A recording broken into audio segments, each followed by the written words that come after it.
You don't charge because he didn't have a weapon, because if he had a weapon, you would be treating him as a hero. But what I do is charge those cases that I believe that I can prove.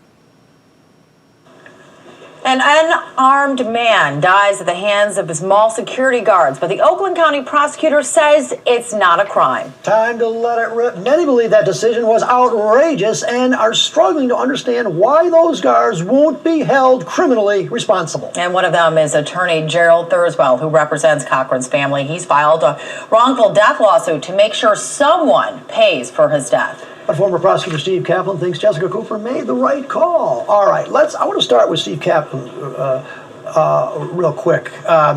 Steve, someone was on the ground begging for, let me up, I can't breathe. And they didn't. The guards just sat there. Minutes go by. Why isn't that criminal?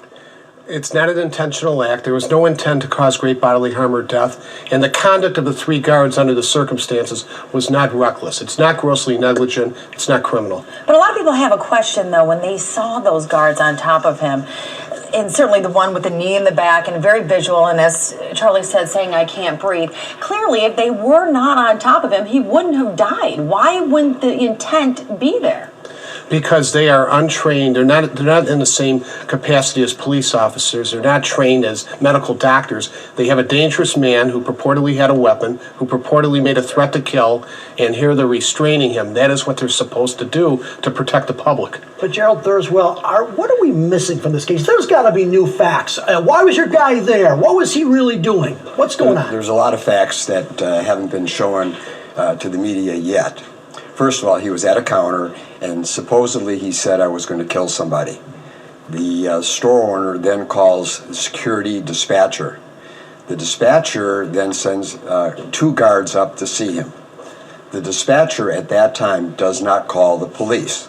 If you hear that somebody's in your mall saying, I'm going to kill somebody, isn't the second or the first thing you do is call the police and tell them that? The security guards then go up there, and they approach him, and apparently they ask him to leave. They say that as he was walking out, he turned around and came toward them. If you watch the video carefully, I don't see him taking even a step toward the guard, and all of a sudden the guards... Wait a minute. I'm totally missing this thing. So what you're saying is the guards should have just said, okay, kill someone, go out, go do some shopping. What should they say? I'm not saying that at all. But they told him to leave the mall. He didn't leave. He stood there and he was looking at them, and they sprayed him with pepper spray in his face. Why didn't the security dispatcher call the police immediately and say, we have somebody who says he's going to kill somebody? Why didn't they? The chief of police of Southfield says, had they called us and immediately, we would have come there in a hurry. We would have put on the sirens and rushed there. All they said was, when they ultimately called, was, we have a disturbed man. But it didn't matter because the Northland Mall security dispatch misdirected them. I mean, even if they were given an emergency higher priority, from what the prosecutor said, they were misdirected and police didn't get there for 10 minutes. Or maybe 20 minutes. When you hear the tape, the police are directed to the wrong lot. They go to Lot J, which is on the opposite side. They come in, and they have no idea where to go. They call dispatcher again. Right. Security guard dispatcher. Security guard dispatcher says, where are you?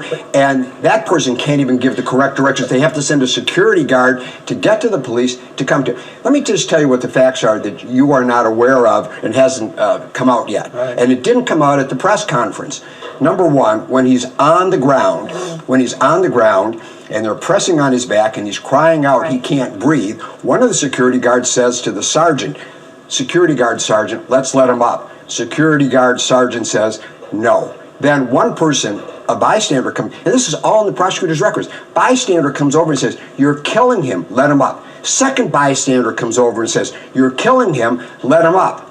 Totally ignore them. But let me bring Steve Kaplan to this thing. Steve Kaplan, can't security guards secure people, detain people, sometimes with force, if they suspect, like in this case, this guy was going to kill someone? Well, interestingly, had they not done so, and had Mr. Cochran injured or killed somebody, then they would have been civilly liable, then they would have been criminally liable. They had a duty to act. They had a duty to protect the public. Well, see, and this is my question. Okay, maybe it's not murder, homicide, whatnot. What about a lesser lesser charge? What about manslaughter? What about something else that may hold these security guards accountable because they took a man's life ultimately? It's a good question. The highest charge that could be lodged would be involuntary manslaughter.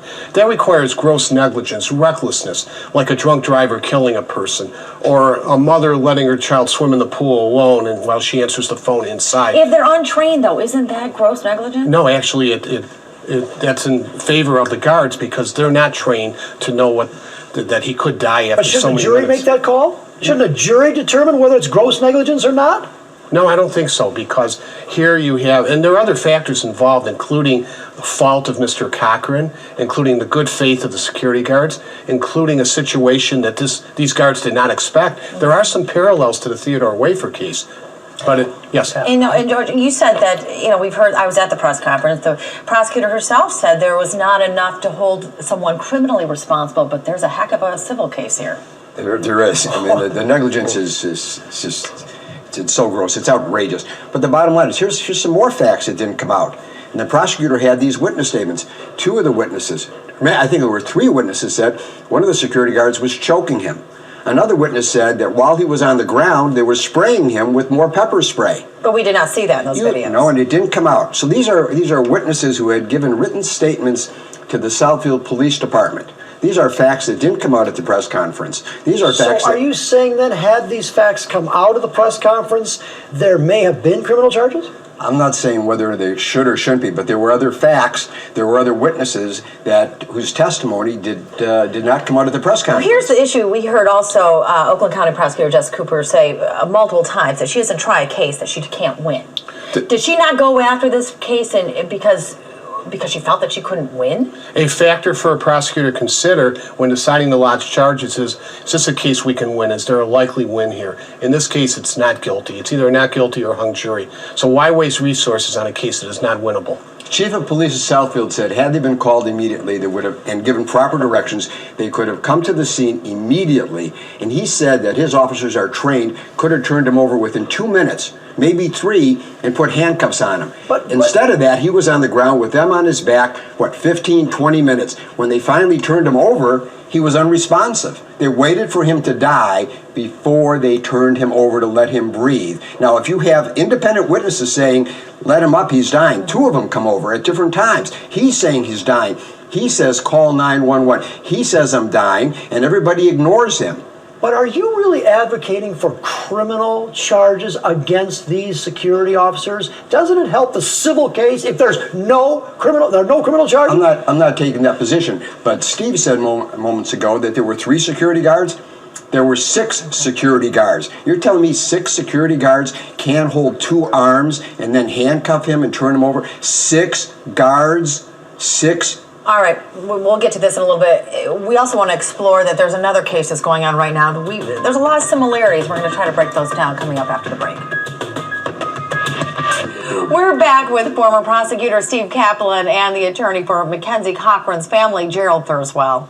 And we've been discussing a lot of stuff during the break, including the similarities, though, right now between what's going on with Detroit police officer Weekly, who shot and killed a 7-year-old girl, he's being charged. He was charged because he's grossly negligent.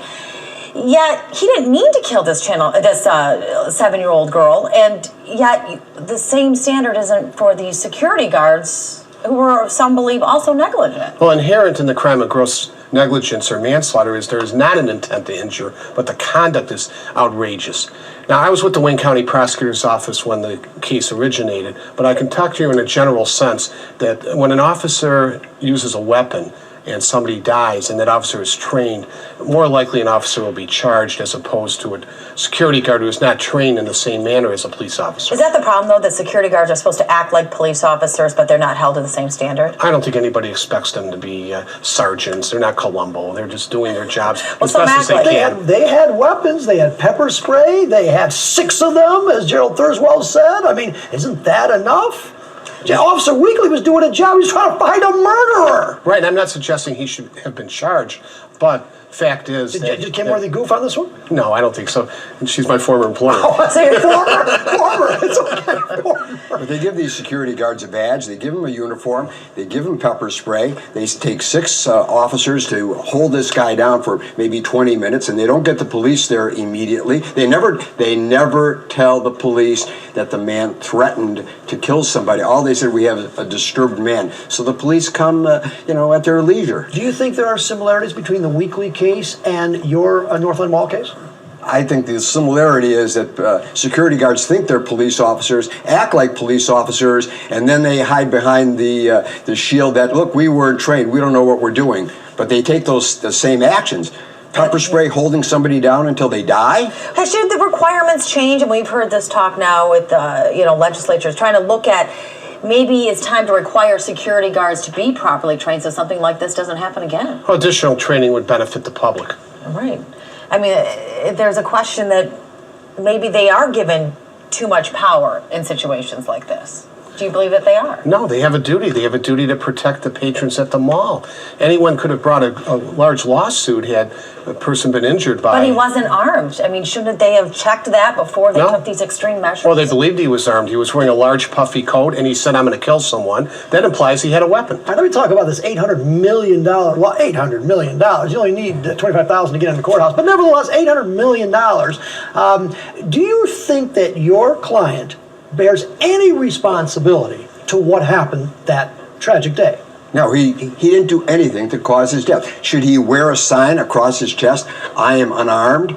And there's other facts regarding what he said and what happened there. What about giving in to the security guards when the security guards say, hey, we just heard you say you're going to kill someone, please leave the mall, and he doesn't, and he resists? Oh, that's really smart. You're going to go kill somebody, but don't do it in our mall. Get out of our mall, kill somebody outside. And we're not going to tell the police that you said that. All we're going to tell the police is we have a disturbed man here. So go outside.